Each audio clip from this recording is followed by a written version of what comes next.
Is-seba' edizzjoni tal-MCA eBusiness Awards rat li l-isptar Mater Dei flimkien mal-kumpanija Kerser Limited jiġu rikonoxxuti.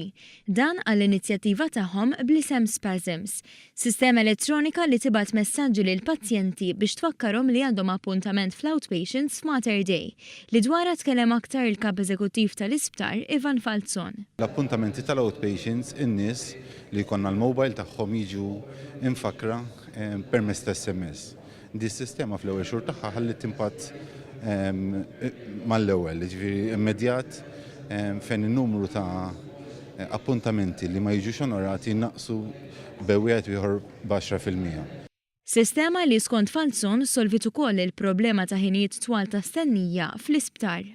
Tkellimna wkoll mar-rebbieħa tal-aqwa app bl-isem ta' iċ-ċavetta illi ħarġet fis-sena preċedenti. L-app ta' ċavetta hija maħsuba għal dawk li jafu jitkellmu bil-Malti ma jafux jikbu jaqraw.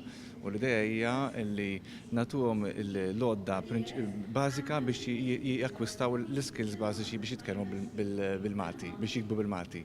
Is-Segretarju Parlamentari Silvio Xkembri affaħħar l-inizjattivi u l-proġetti tal-finalisti u r-rebbieħa u kompla jisħaq fuq l-importanza ta' tkabbir fl-business hekk kif huwa strumentali għall-ekonomija ta' pajjiżna.